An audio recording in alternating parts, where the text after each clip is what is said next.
Ladies and gentlemen, the President of the United States.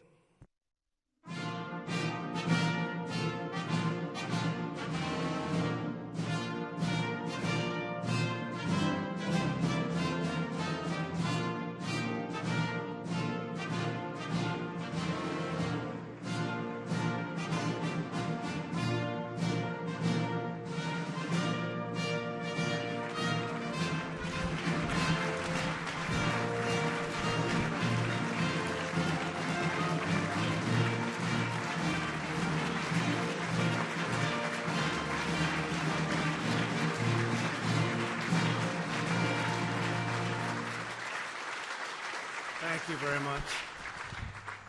Thank you very much. We have another big record stock market day and another record in the stock market in the history of our country, which to me means jobs and a lot of other things. We're doing really well, and just wanted to let you know, I think it's the 119th day that we've set a record, so that's good stuff.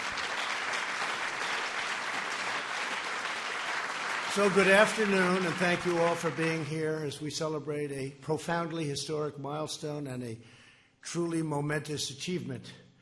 Thanks to many of the people here today, my administration and Republicans in Congress have now confirmed more than 150 federal judges, and to be honest with you, it's substantially higher right now than that, Mitch. It's about 159, and we should have within the next short period of time, like 2 months, we should have about 182 federal judges. How's that? Good? Good?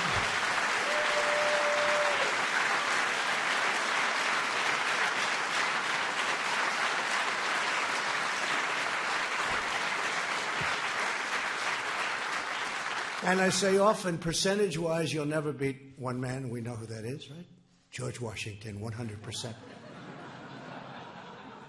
But in terms of, I'd like to say quality and quantity, we are going to be, I think, just about number one by the time we finish, number one of any president, any administration. So I want to thank all of you for the incredible job you've done. That's really fantastic. Thank you very much. That's a big statement.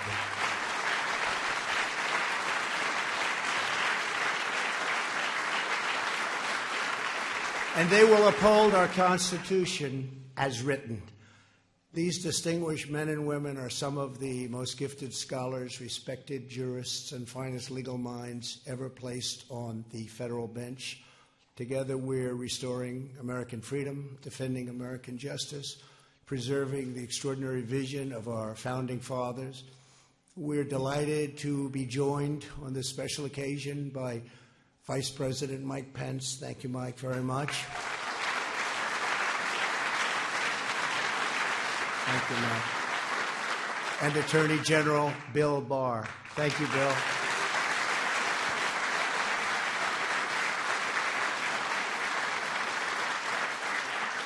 I want to thank some real friends of mine, too, and warriors. I have to say, warriors. We have a lot of great warriors in our party, and it's. I think it's necessary, frankly, to be a warrior. If you're not, you got a problem, right? But I want to thank Chairman Lindsey Graham. Lindsey, thank you very much. Great. A very special man. This man is so popular in his state, I don't even think they're going to run anybody against him anymore. They've given that up. Chuck Grassley, right, Chuck?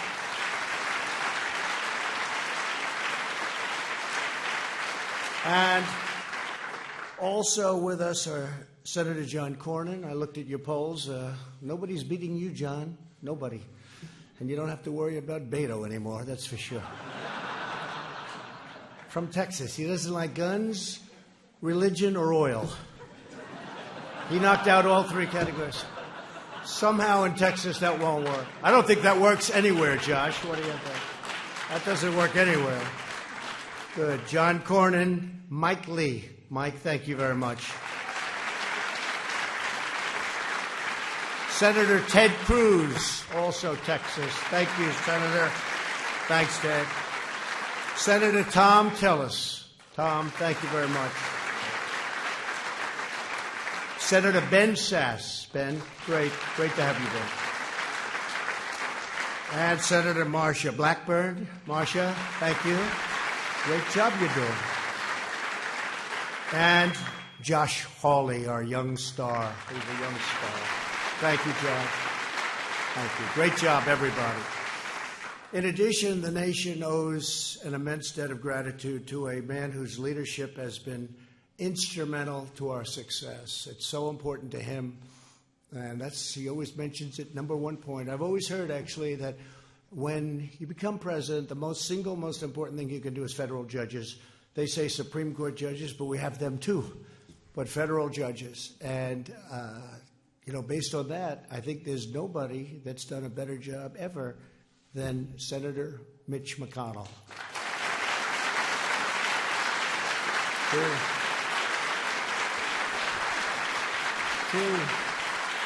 Stand up, Mitch. Stand up. Come on. Stand up.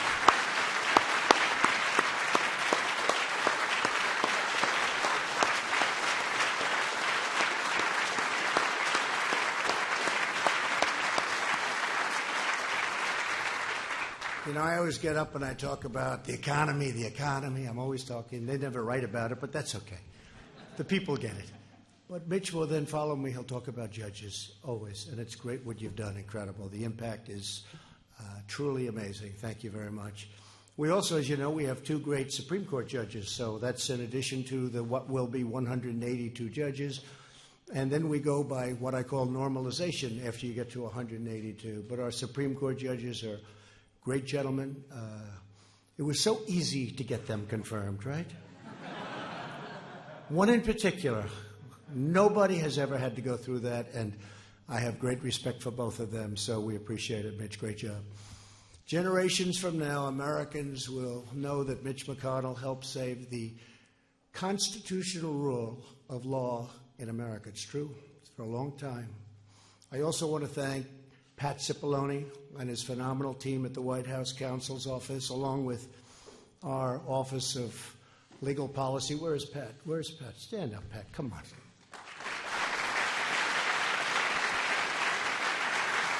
He's the strong, silent type. Strong, he's very strong, silent. Great job you've done. Very great. I always wanted to be the strong, silent type, but it never worked out for me, Lindsay. Never worked out. I want to be, but it doesn't seem to work that way.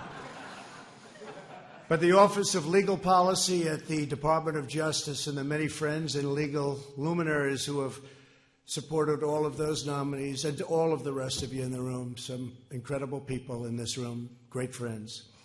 In their wisdom and genius, the framers of the Constitution separated government power into 3 branches. Congress writes the laws. The executive enforces the law, and the judicial branch provides an impartial interpretation of the laws that applies to any case before them. This system was designed to protect citizens against the unjust concentration of governmental power. And I do say I think we're going through a very interesting time right now, if you must know, more interesting than at most other times. When judges assume the role of a legislature, the rights of all citizens are threatened. The great English jurist William Blackstone warned that if the judicial power were joined with the legislative, then life, liberty, and property would be in the hands of arbitrary judges whose decisions would be then regulated only by their opinion and not by any fundamental principles of law. In other words, the impartial and objective judge who is a faithful servant of the law is essential to the survival of American liberty. So it's really something. It's really something that you've all done. This is such a big moment in our history. And I think what I'm going to do is, as we go along, I'm going to ask a couple of you to say a few words, if that's okay. Because I think it's appropriate. It wasn't in the schedule, but I think it's very appropriate to have a few speak. You have to promise it's going to be very quick and short because the media won't stand for anything else. But I would like to get your views. I think it would be very interesting for all of us. In recent decades, our system has been under relentless attack by the left-wing activists who want to take the powers of the elected branches and give that power to unelected federal judges. They want to impose by judicial decree what they failed to win at the ballot box. Does that sound familiar to anybody? That's really familiar. When judges write policy instead of applying the law, they impose sweeping changes on millions of Americans without the benefit of legislative debate, public rulemaking, or the consent of the governed. As a result, these highly political rulings inflict painful damage on our security, society, and economy, imposing unworkable edicts on businesses, workers, families, and law enforcement really alike. They give many, many bad nights to many, many people, including presidents. But we power through it. We have no choice. I will do everything in my power to halt judicial activism and to ensure the law is upheld equally, fairly, and without political prejudice for all of our citizens. So I'd like to, before going any further, I'd like to maybe start off, I think it would be appropriate if we start off with Mitch to just say a couple of words and how he feels about where we are and what we're doing. And we're going to go through a couple of our friends, if you don't mind. And to me, it'll be very interesting. Mitch McConnell, thanks.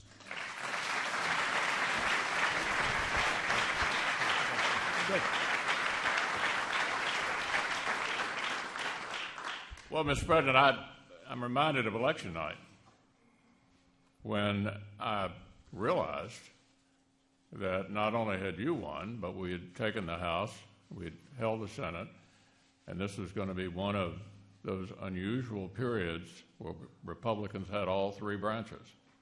To show you how unusual that is, you go back 100 years, only about 20 of the last 100 years has our party had all three. And we got a chance to set the agenda, an opportunity to move the ball in the right direction. What's the most important thing? Clearly, it was the Supreme Court.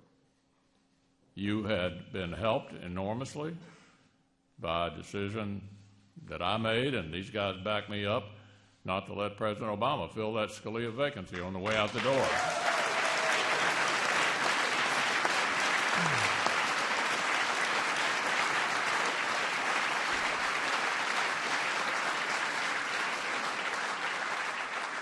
And boy, you didn't blow it. Neil Gorsuch is an all-star, isn't he?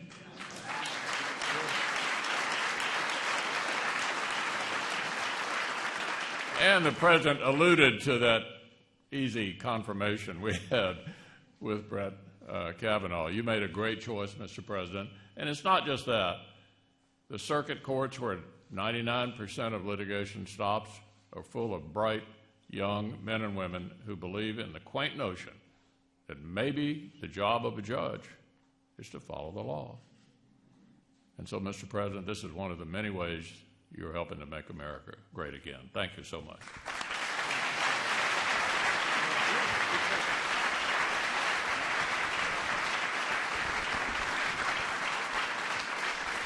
Thank you very much, Mitch. You know, it is true, when I first came to office, because of what I said before, that I've always heard how important it is, the choice of judges and the number of judges. And in my first day, I said to one of our assistants, how many judges do I have to pick? How many are there? And I figured I'd hear none or one, maybe two. They said, sir, you have 142. I said, no. Tell me truth. I want the truth. That was it. And I say, thank you, President Obama, very much. But it was 142 empty slots, and nobody can believe that. And I couldn't believe it and didn't believe it, but now I believe it, because now we've got so many approved, and we're going to hit that magic number. And then it's going to be a lot more from there, because you do have a lot of, through normalization, leaving and other reasons, retiring. I never want to mention the D word, the death word. I won't mention death. But that happens too. But we're going to be picking up a lot.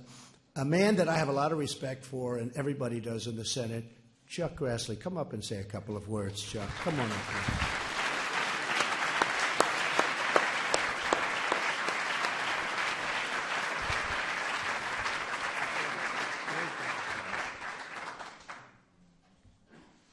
Now, like I tell my colleagues, if I yell, I'm not mad at you.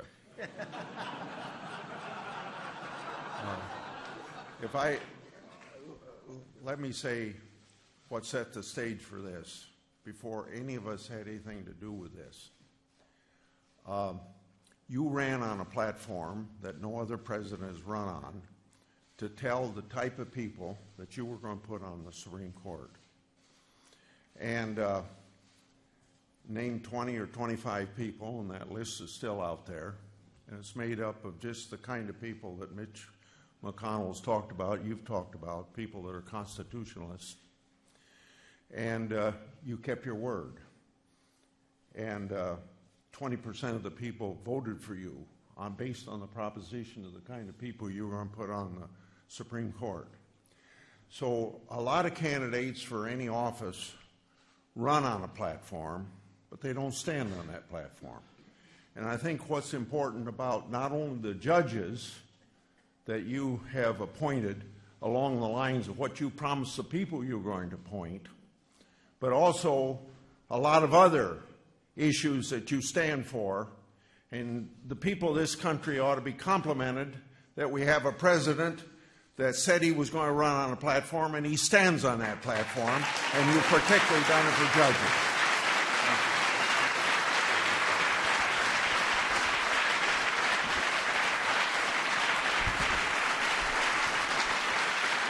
He's great. Thank you. You know, he's got this fierce way about him. He's tough even when he's trying to be nice. Like now he's... But I heard that voice. I shouldn't say this, but he looked during one of the big events in the United States Senate. He looked at a guy named Comey. He said, "Did you leak?" And he was being nice. And Comey choked. He didn't know what to say. He was so frightened of this guy. He choked. I want him to start looking that stuff up, by the way, please. Please look it up. A lot of choke there. Another man who's been incredible, and he's been a friend of mine for a long time. We actually competed against each other. He wasn't at all nice during the campaign. And who would have thought we would have become good friends, right? Who would have thought? But we did. And I could say the same for Ted, right? Well, we were good friends and then really bad. They said, "When will it get bad?" The media. It's like the Academy Awards. Look at all the media. Before, when it was successful. It died when they went after us, okay, the Academy Awards. Just a regular program now.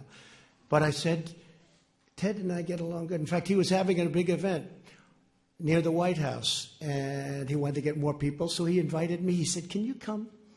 I said, "You know, we're running against each other. This is true."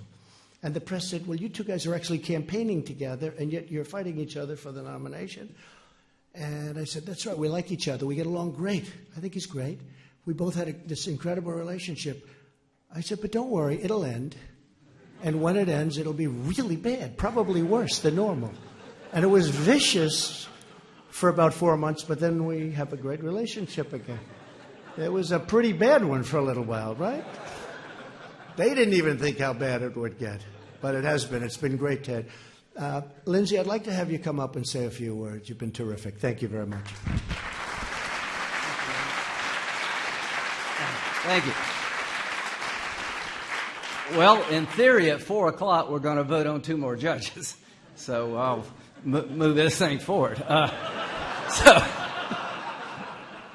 after I got beat like a dog, which he likes hearing, he called me over to the White House and said, "I'd like you to help me." I said, "I'd love to help you be a great president because you're now my president."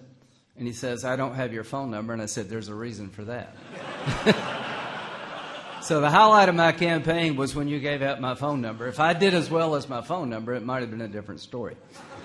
To the committee, thank you. The Judiciary Committee is not for the faint of heart. Our Democratic friends are tough. They believe in their causes, and we have to fight hard for our causes. But one thing I want to say about President Trump, the defining moment of your presidency for me was the Kavanaugh hearing. This room would be empty if we had failed Brett Kavanaugh. Brett Kavanaugh lived a life we should all be proud of. He worked hard, and the way he was treated was the worst experience I've had in politics. A lot of people would have pulled the plug on him. Mr. President, thank you for not pulling the plug.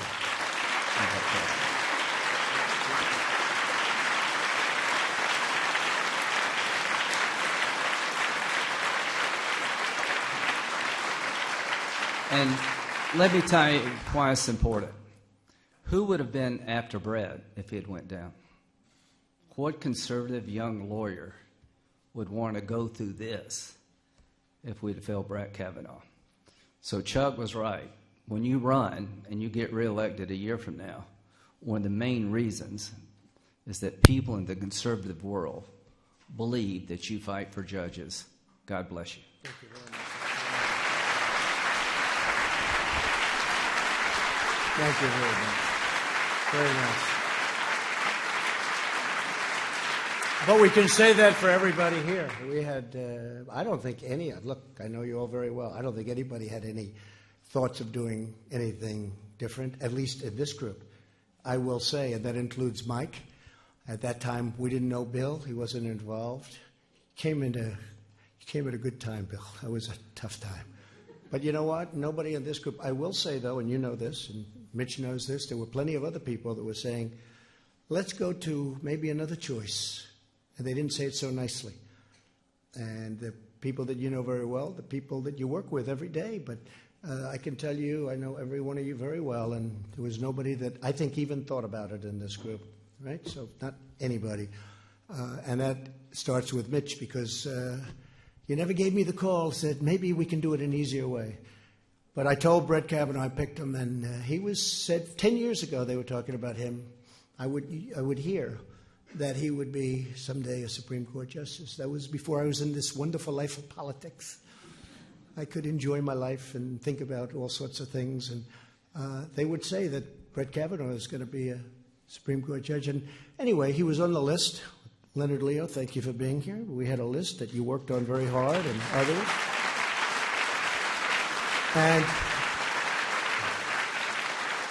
And it did have an impact. It really did have an impact on the election, if you think about it, because people knew me very well, but they didn't know. Was he liberal, conservative? Who are the judges? And I'd hear so much about, but who are your judges? And I did come up with an idea to pick 20 and 25 people.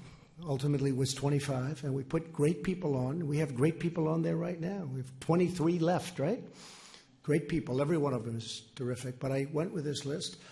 And at first I said, I will take this list, gave the names, and I will pick people. You remember this, Lindsay? That are like these people. And I got nowhere. Nobody believed me. They said, what does that mean, like these people? I said, no, they'll be like these people. And I was being hammered. They said, say it, President, or potential President. I said, okay, it will only be these people. And that's what we have, and that's where it is. And they were just so respected as a group, and still are. It's an incredible group of people. I could take anyone, literally, and that had a big impact. But I said to Brett Kavanaugh, I said, so Brett, you're the one. You're the one. He was so honored. He said, sir, this is the greatest day of my life. And I said, I just want to congratulate you. It's an amazing thing that I'm doing it and that you're receiving it. He said, sir, thank you very much. I said, Brett, let me tell you something. This approval process that you're going to go through will be so fast and so easy. You're perfect. Perfect life, perfect family, perfect education, top scholar, best schools. Brett, this is going to be so easy. Little did he know. Little did he know. But I'll tell you what, it really represented something. It represented unfairness. And some of those people that came forward, to my way of thinking, all of those people that came forward, I thought it was disgraceful what happened. And I want to thank all of my Republican colleagues for standing up tall for a man who really didn't deserve what he went through. Nobody could have believed a thing like that could have happened to a man like that. And you could almost say to anybody, because nobody's ever seen anything. Nobody's ever seen anything like it. But he hung in strong, too. He also hung in strong. You know, there were plenty of people, I'm sure, that say, you got to cut yourself loose. He didn't want to do that. So it was a very important day, Lindsay, and you were a big part of it. I think your ratings went from about 50 to about 82 as I see him now, Lindsay. 82 with one little speech that lasted. He made one speech, Bill. One little few remarks that lasted for about a minute, and They were historic. They really were. They were historic. The delivery, the words, the whole thing was very important. And what you did was something very special. So thank you very much. So important. From the beginning of my campaign, I promised to appoint judges who will adhere to the true and original meaning of our Constitution. This afternoon, that promise was made, and that promise was kept, and I think many times over. Later today, the Senate will vote on our 158th new judge, and that's why I'm going to let you get out of here so quick. Of course, if you're not there, I guess, Mitch, nothing's going to happen, so it doesn't matter. So I'll keep you a little bit alone. But we will have confirmed, as I said, 112 judges to the federal district courts, 44 judges to the federal circuit courts, and 2 outstanding judges to the United States Supreme Court. And that number is rapidly rising. Now, 1 out of every 4 circuit judges currently on the bench was appointed by this administration, and that number has now exceeded that by quite a bit. No president in history has confirmed as many circuit court judges, even close, not even close, in such a short period of time. The average age of my newly appointed circuit court judges is less than 50. A young, smart, that's 10 years younger than President Obama's nominees. The pace of appointments is only accelerating. It's going very quickly. And then, at some point, we're going to have to slow it down because we're not going to have any openings, you know that. But we'll find them. We'll find them. We'll find them. Would you like to add a few judges? And that wouldn't be a bad idea. How about adding another 100 or so? We'll be able to fill. But we're on track to have more judges confirmed this year than in the prior 2 years combined for us. And will be a record in history, the number of judges that we're getting in just a short period of time. Once all pending nominations are confirmed, I will have appointed about 219 judges, and that number will go up very substantially from that.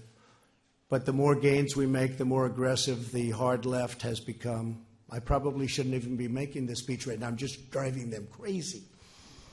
They'll go back and they'll have even more craziness than they've had in the last 3 years. Can you imagine? 3 years already. 3 years. Who could believe it? Almost. In fact, in 2 days less than a year, we'll be fighting an election. And we actually had a very big night last night. We had some tremendous results last night. And I'll be leaving for Louisiana. I think we're going to have a great result in Louisiana. But one of their favorite new tactics is the nationwide injunction. This very destructive practice enables any one of 673 district judges to single-handedly invalidate critical executive actions and stop the enforcement of duly enacted law. We've had it many times, especially when it comes to our border. And when you see what's going on the other side of the border, people are starting to say, maybe he is right about the wall, and maybe he is right about having a very strong border. The other side wants open borders, which brings tremendous crime, and now people are starting to see. A lot of people have told me that over the last couple of days. They're starting to get the border thing. The activist left only needs to find one partisan resistance judge anywhere in the country to agree with them. On perhaps no issue have these district court injunctions been more brazen and damaging than in the area of immigration. In case after case, judges are prohibiting us from enforcing the plain letter of the law. And you know that better than anybody, the people in this room. For example, federal law authorities expedited removal of illegal aliens apprehended within 2 years of entry. But a district court judge declared the law could only be applied to illegal aliens caught within 14 days. That's a tiny group of people. Just a small fraction of what the law expressly allows.